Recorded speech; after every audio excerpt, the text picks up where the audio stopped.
Welcome to EPG Pathshala. I am Dr. Mrinmoy Pramanik. I teach comparative Indian language and literature at the University of Calcutta. Today we will discuss a module from Translation Studies, and the module is on European translation of India. The content writer of this module is Sharoni Roy, research scholar, Vishwabharati University.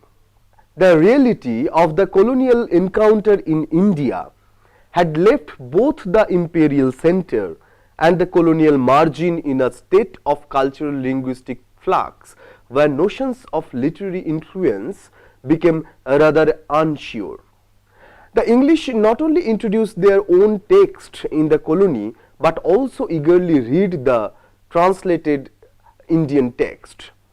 But the asymmetry of power relations between the two parties informed the period all along, which resulted in a biased hierarchical estimation of literature, culture and language.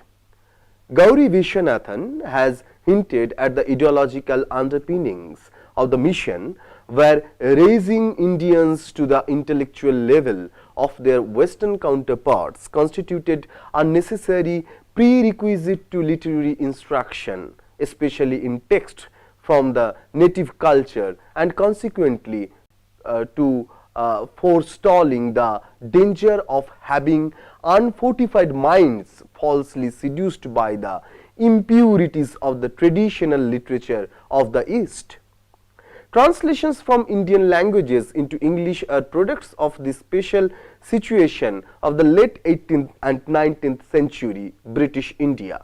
A similar point is reiterated by Tejaswini Niranjana when she speaks that European translations of Indian text prepared for a Western audience provided the educated Indian with a whole range of Orientalist images. Even when the Anglicized Indian spoke a language other than English, he would have preferred, because of the symbolic power conveyed by English, to gain access to his own past through the translations and histories circulating through colonial discourse. The translations initiated in the period of British Orientalism in India provide an enduring account of the construction of knowledge and relationships integral to colonial rule, where translating acts as a tool of ideological containment. The period from 1772 to 1840 witnessed multiple systems of knowledge constructed by the British, and translations were one outcome of this knowledge creating enterprise.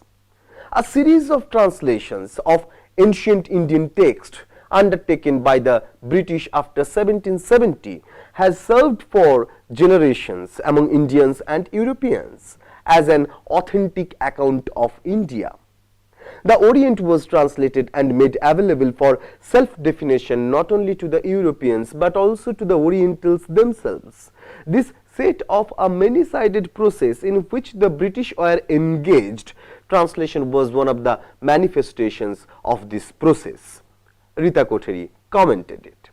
Michael de Courtieu hints at the inherent challenge of the act of translation when he says, "We no longer believe that behind the doors of our cities in the nearby distance of the countryside there are vast poetic and pagan pastures where one can still hear songs, myths, and the spreading murmur of the folklied." A Danish word, folklied is a Danish word that cannot be translated in English as such, but it means what belongs to the people. Now, not only the sets of binaries suggested in the lines as that of between the country and the city, the rhythmic, poetic and the prosaic, the elitist and the populist, the creative and the bookish speaks of a fundamental breach in the discourse of modernity. But the very limitations of translation signal the failure of any attempt to reproduce any original voice lost to the age of modern technology. The act of translation is essentially a political act which demands the erasure of the voice of the subject. It is a temporal act of representing the absent or the non-present. In a colonial context, the colonized subject lives always and already in a state of translation. Tejaswini Niranjana explicates how translation functions as a transparent presentation of something that already exists, although the original is actually brought into being through translation. Paradoxically, translation also provides a place in history for the colonized.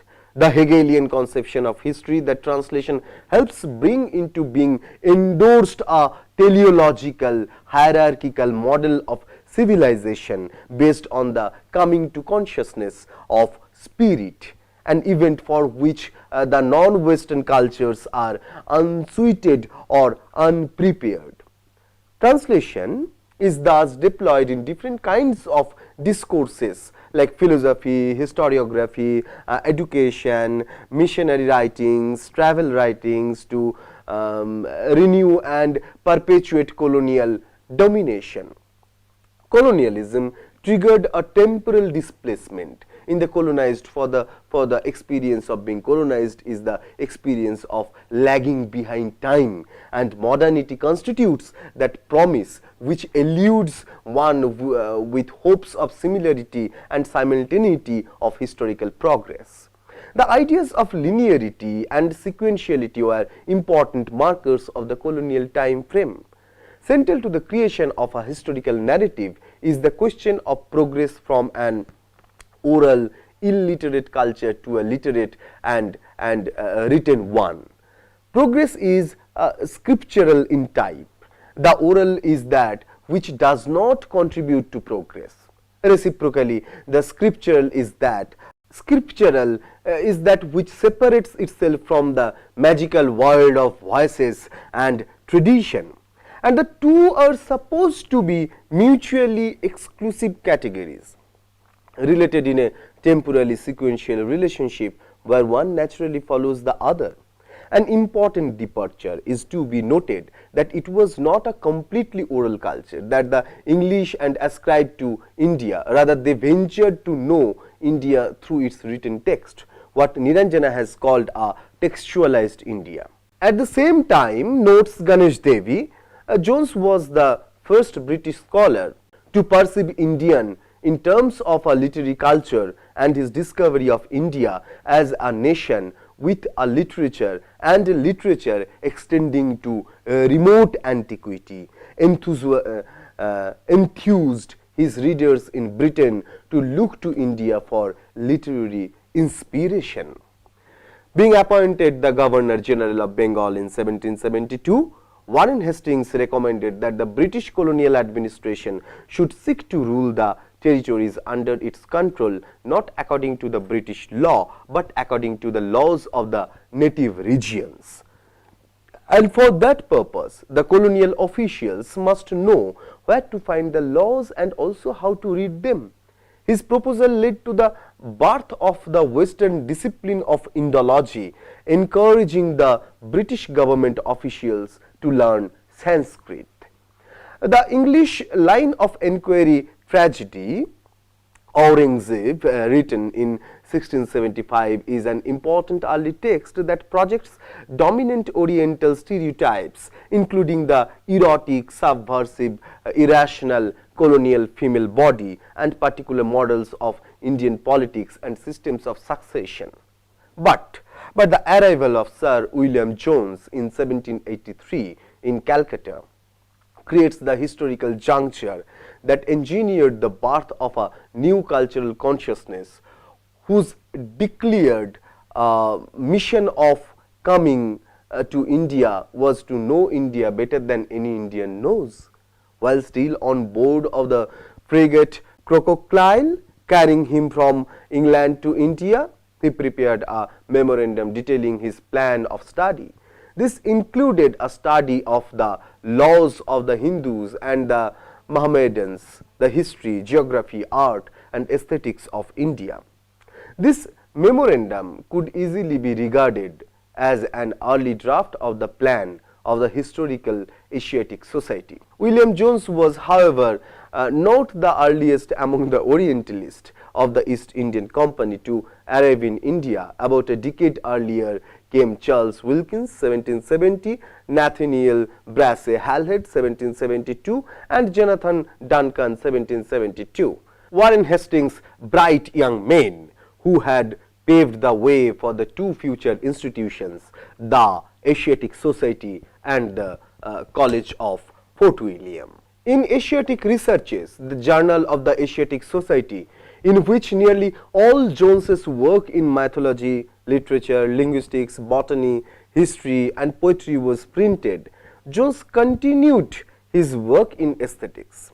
6th Anniversary Discourse 1790 and on the mystical poetry of the Persians and Hindus 1792 expand upon what would later become an essentially romantic view of poetry as resulting from mystical experience. His translation of the Indian dramas like Shakuntala by Kalidasa, The Fatal Ring 1799 and Gita Govinda by Jayadeva in 1789 ushered in an enthusiasm for Indian culture in Europe. Jones' translation of Kalidasa's Shakuntala was a major event that introduced the literary East to the West.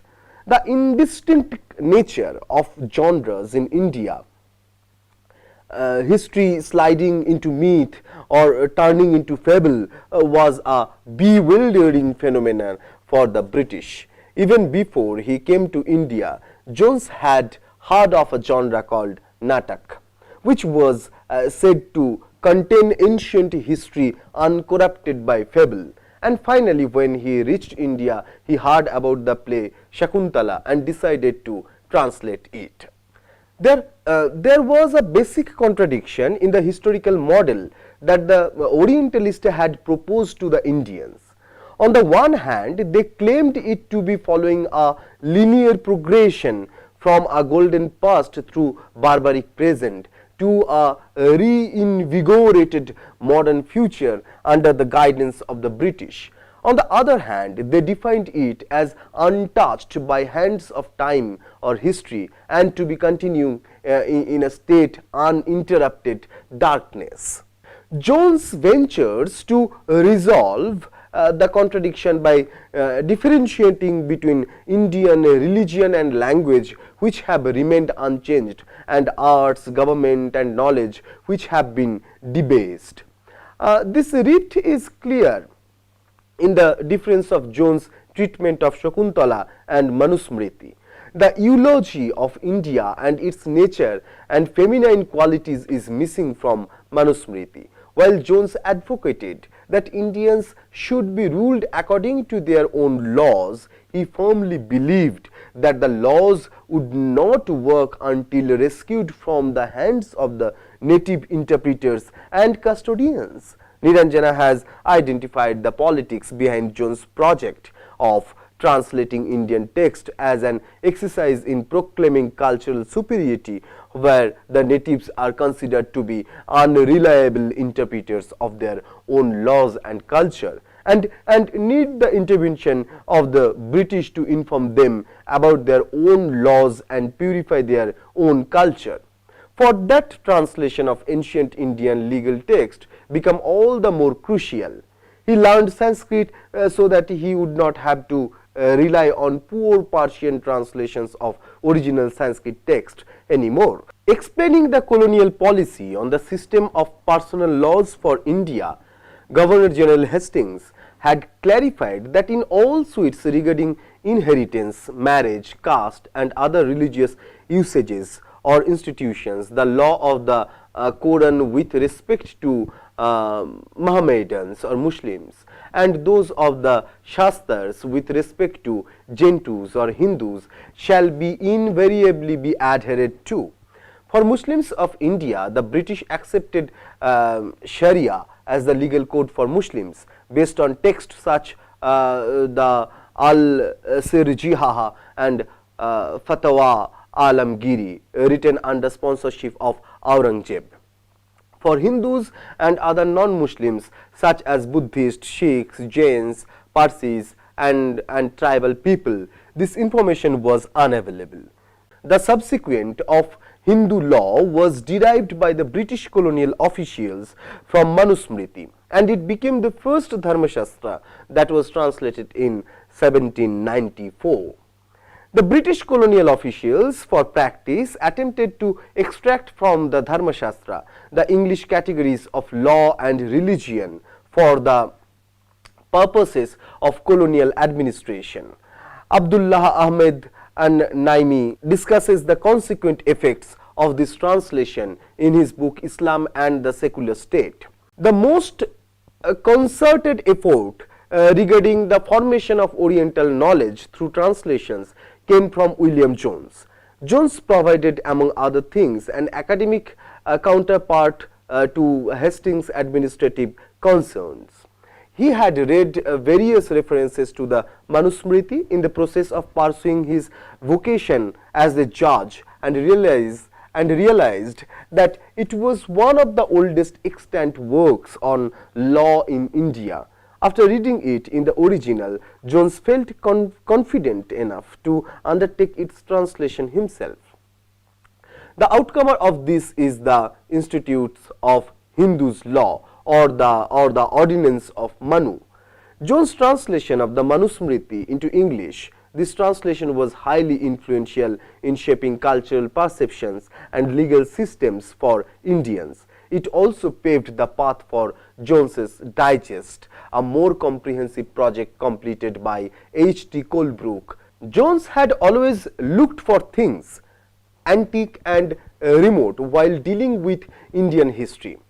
He declared that in all his inquiries concerning the history of India, he shall move downwards to the Mohammedan conquest at the beginning of the 11th century, but extend them upwards as high as possible to the earliest records of the human species. Two things are clear from this: the complete refusal to take cognizance of India's present in favor of a remote past, and the denigration of the Muslim even more than the Hindu, perhaps because Muslims were always stronger competitors of the English than the Hindus, as they were rulers too. Apart from Jones's translation of the Manusmriti, the text that gained became a constant point of reference to the British administrators and legal advisers was an English translation of the Indian legal text that is called Vivadharnav Setu, across the sea of litigation, as a code of Gentoo laws or ordinations of the Pandits in 1776 by Nathaniel Halhed. Halhed had learned Persian and Arabic before he learned Sanskrit.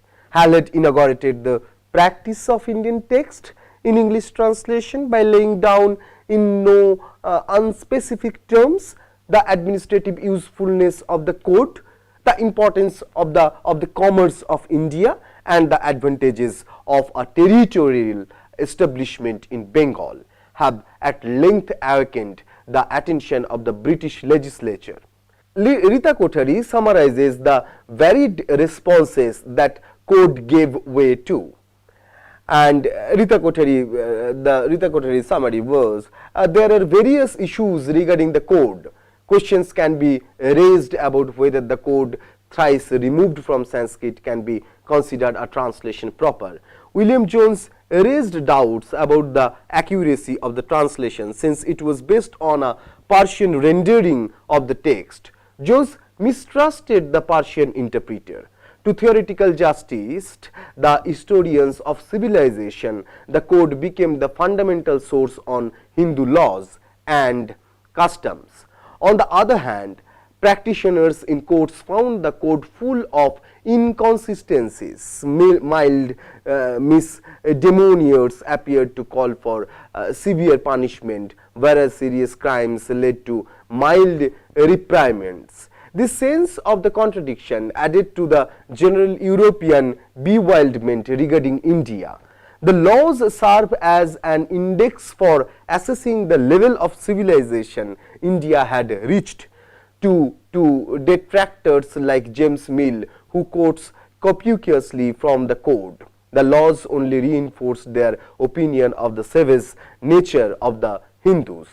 Charles Wilkins was a more organized scholar among the Orientalists whose translated Bhagavad Gita gained the title of the Hindu Bible. He was also the first European translator to translate directly from Sanskrit and prepare a grammar of Sanskrit language. How and why the Gita came to be disseminated by the East India Company is a well-known narrative. And Rita Kothari did a very adequate analysis, very thought-provoking analysis in this matter, and she is right to emphasize the role translation has played in the canonization of the Gita in the Indian consciousness, and to make connections between its overwhelming reception in the West and its adoption by leaders like Gandhi and Tilak in defining India and uniting its people during the struggle for independence. The entire discussion of the paper takes us to a very specific idea of translation given by André Lefebvre, where Western cultures translated and translate non-Western cultures into Western categories to be able to come to an understanding of them and therefore to come to terms with them. According to Kohn, 18th century text including translations, travel writings and surveys began the establishment of discursive formation, defined an epistemological space, created a discourse and had the effect of converting Indian forms of knowledge into European objects. Orientalist investigation constructed and disseminated the image of India as a contact of spirits where everything is touched gently and tenderly, and perhaps to that extent is an illusion. Orientalism also looked at the Oriental Renaissance for the exotic, the unusual, the irrational, the emotional and the imaginative, and analyzed text like Shakuntala not under universal category but cultural category by raising pertinent questions concerning race, sex and hegemony. This being the reason the exotic becomes undistinguishable from racism. The purpose is to view the exotic as an ideological artifact to be collected and exhibited and to be distinguished from European literary texts, which are automatically informed by ununiversalized ethos. Major trends of representation of the Indians authorized by Orientalists like Jones worked across disciplines. These were taken up alike by Christian missionaries like William Carey and William Ward, and secular thinkers like J.S. Mill Ward's a view of the history, literature, mythologies of the Hindus, and Mill's history of British India imagine India in a stage of depravity characterized by sexual promiscuity, lack of rationality and focus in action, a state of constant flux and confusion of values. Thus we can see translations are attempt with social purpose and pre-performed with suitable additions, deletions, explanations and innovations. There are specific intentions, agendas and strategies involved when translation is undertaken. The variations in translations are the outcome of historical, social and cultural context in which the translation is situated. Translator subjectivity, competence, gender, caste and nationality impact the process of translation.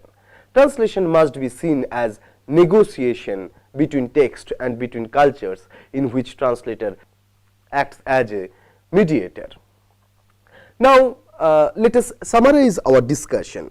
In this discussion, we mainly talked about three major texts which were translated by the British or by the Europeans. One is the translation of Abhigyan Shakuntalam by William Jones, another one is the translation of Manusmriti, and the third one is translation of Bhagavad Gita. We also discussed briefly about the translation of Gita Govindam, and we very clearly discussed here that what is the purpose, what was the purpose of translating for the British, and how this translation of Indian text by the Europeans, I mean how this translation of Indian text was necessary for the British Empire, for the colonization, for the whole Orientalist project.